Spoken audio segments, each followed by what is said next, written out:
नमस्कार मित्रों, आपका पुनः स्वागत है हमारे YouTube चैनल GS क्रक्स में।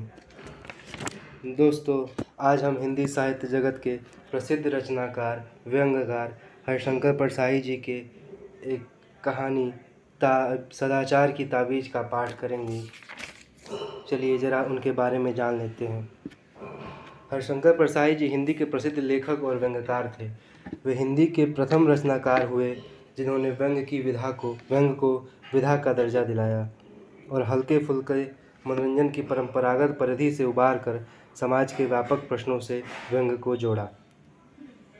उनकी व्यंग्य रचनाएं हमारे मन में गुदगुदी ही पैदा नहीं करती, बल्कि हमें सामाजिक वास्तविकताओं के आमने सामने खड़ा करती हैं।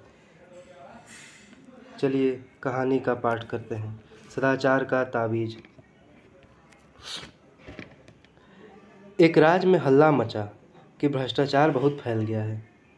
राजा ने एक दिन दरबारियों से कहा, प्रजा बहुत हल्ला मचा रही है कि सब जगह भ्रष्टाचार फैला हुआ है। हमें तो आज तक नहीं दिखा। तुम लोगों को कहीं दिखा हो तो बताओ। दरबारियों ने कहा, जब हुजूर को नहीं दिखा तो हमें कैसे दिख सकता है। राजा ने कहा, नहीं, ऐसा नहीं है। कभी कभी जो मुझे नहीं दिखता वो तुम्हें दिखता होगा, जैसे मुझे बुरे सपने नहीं दिखते पर तुम्हें तो दिखते होंगे। दरबारियों ने कहा, जी दिखते हैं, पर वह सपनों की बात है। राजा ने कहा, फिर भी तुम लोग सारे राज्य में ढूंढ कर देखो कि कहीं भ्रष्टाचार तो नहीं है। अगर कहीं मिल जाए तो हमारे देखने के लिए नमूना लेते आना, हम भी तो देखें कैसा होता है भ्रष्टाचार। एक दरबारी ने कहा, हुजूर, वह हमें नहीं दिखेगा। सुना है वो बहुत बारीक होता है। हमारी आँखें आपकी विराटता देखने की इतनी आदी हो गई हैं कि हमें बारीक चीज़ें नहीं दिखती। हमें भ्रष्टाचार दिखा भी तो उसमें हमें आपकी ही छवि दिखेगी, क्योंकि हमारी आँखों में तो आप ही की सूरत बसी है। पर अपने राज्य में एक जाति रहती है जिसे विशेषज्ञ कहते हैं। इस जाति के पास कुछ ऐसा अंजन है जिसे कि उसे आँखों में आंज कर वे बारीक चीज़ें भी देख लेते हैं। मेरा निवेदन है, इन विशेषज्ञों को हुजूर भ्रष्टाचार ढूंढने का काम सौंपें। राजा ने विशेषज्ञ जाति के 5 आदमी बुलाए और कहा, सुना है हमारे राज्य में भ्रष्टाचार है, पर वह कहाँ है यह पता नहीं चलता। तुम लोग उसका पता लगाओ। अगर मिल जाए तो पकड़कर हमारे पास ले आना। अगर बहुत हो तो नमूने के लिए भी थोड़ा सा ले आना। विशेषज्ञों ने उसी दिन से छानबीन शुरू कर दी। 2 महीने बाद वो फिर से दरबार में हाजिर हुए। राजा ने पूछा, विशेषज्ञों, तुम्हारी जांच पूरी हो गई? जी सरकार। क्या तुम्हें भ्रष्टाचार मिला? जी, बहुत सा मिला। राजा ने हाथ बढ़ाया, लाओ मुझे दिखाओ, देखूं कैसा होता है। विशेषज्ञों ने कहा, हुजूर, वह हाथ के पकड़ में नहीं आता है।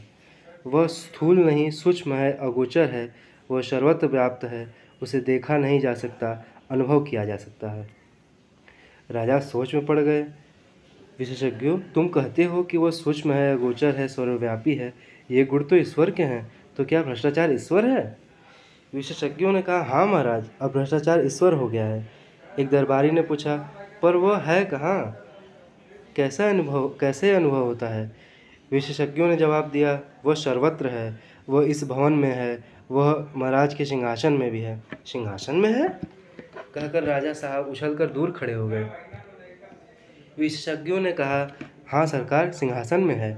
पिछले माह इस सिंहासन पर रंग करने के लिए जिस बिल का भुगतान किया गया है वह बिल झूठा है। वह वास्तव से दुगुने दाम का है। आधा पैसा बीच वाले खा गए।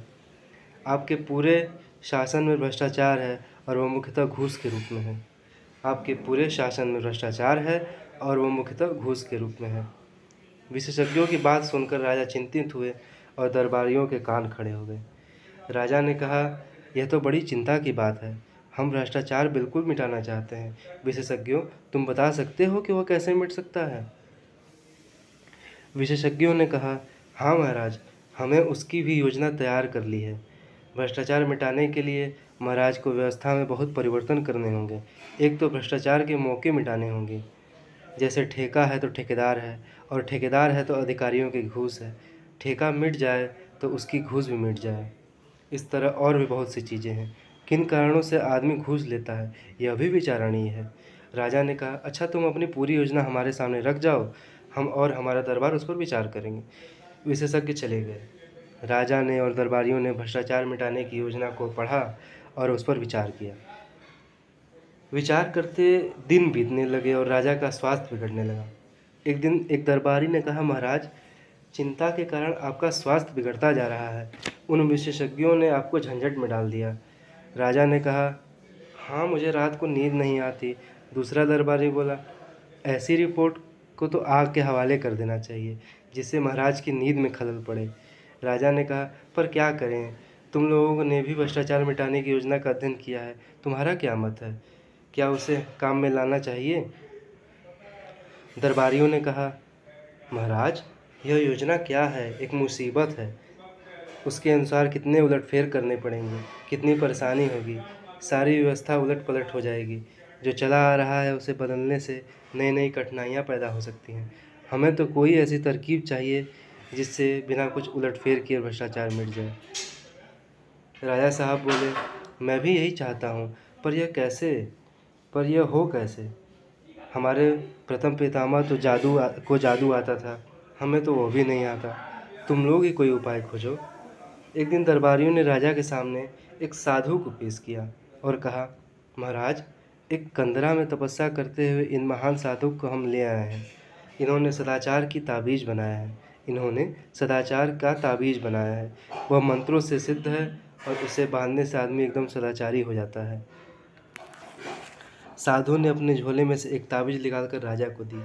राजा ने उसे देखा, बोले, हे साधु, इस ताबीज़ के विषय में मुझे विस्तार से बताओ। इससे आदमी सदाचारी कैसे हो जाता है? साधु ने समझाया, महाराज, भ्रष्टाचार और सदाचार मनुष्य की आत्मा में होता है, बाहर से नहीं आता। महाराज, भ्रष्टाचार और सदाचार मनुष्य की आत्मा में होता है, बाहर से नहीं आता।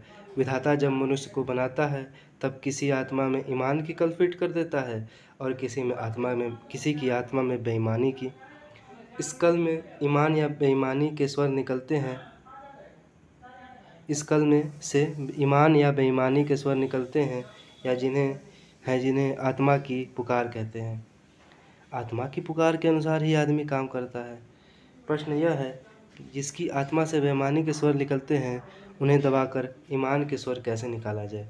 मूल प्रश्न यह है जिनकी आत्मा से बेईमानी के स्वर निकलते हैं उन्हें दबाकर ईमान के स्वर कैसे निकाला जाए। मैं कई वर्षों से इस चिंतन में लगा हुआ हूँ। अभी मैंने यह सदाचार का ताबीज़ बनाया है, जिसे आदमी की भुजा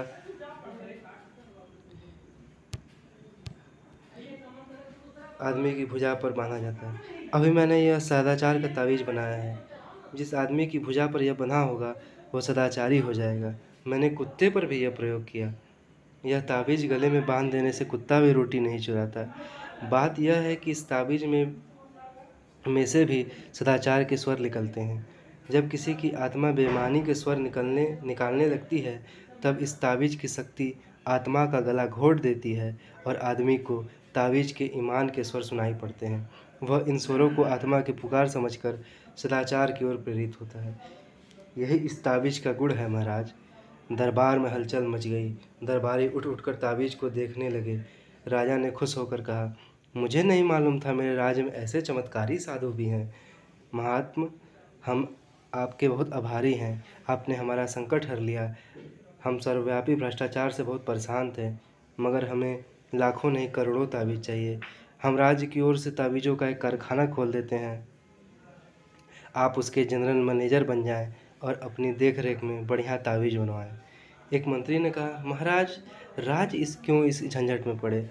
मेरा तो निवेदन है कि साधु बाबा को ठेका दे दिया जाए। वे अपनी मंडली से ताबीज़ बनवाकर राज्य को सप्लाई कर देंगे। राजा को यह सुझाव पसंद आया। साधु को ताबीज़ बनाने का ठेका दे दिया गया। उस समय 5 करोड़ रुपए कारखाने खोलने के लिए पेशगी मिल गई। राज्य के अखबार में खबरें छपीं, सदाचार की ताबीज़ की खोज, ताबीज़ बनाने का कारखाना खुला। लाखों ताबीज़ बन गए। सरकार के हुक्म से हर सरकारी कर्मचारी की भुजा पर एक एक ताबीज़ बांध दिया गया। भ्रष्टाचार की समस्या का ऐसा सरल हल निकल आने से राजा और दरबारी सब खुश थे। एक दिन राजा की उत्सुकता जागी। सोचा देखें तो यह ताबीज़ कैसे काम करता है। वह वेश बदलकर एक कार्यालय गए। उस दिन 2 तारीख थी। एक दिन पहले ही तनख्वाह मिली थी। वह एक कर्मचारी के पास गए, कई काम बताकर उसे 5 रुपए की नोट देने लगे। कर्मचारी ने उन्हें डाँटा, "भाग जाओ यहाँ से, घूस लेना पाप है।" राजा बहुत खुश हुए। ताबीज़ ने कर्मचारी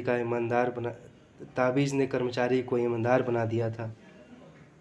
कुछ दिन बाद वह फिर से वेश बदलकर उसी कर्मचारी के पास गए। उस दिन 31 तारीख थी, महीने का आखिरी दिन। राजा ने उसे फिर 5 का नोट दिखाया और लेकर जेब में रख लिया। उसने लेकर जेब में रख दिया।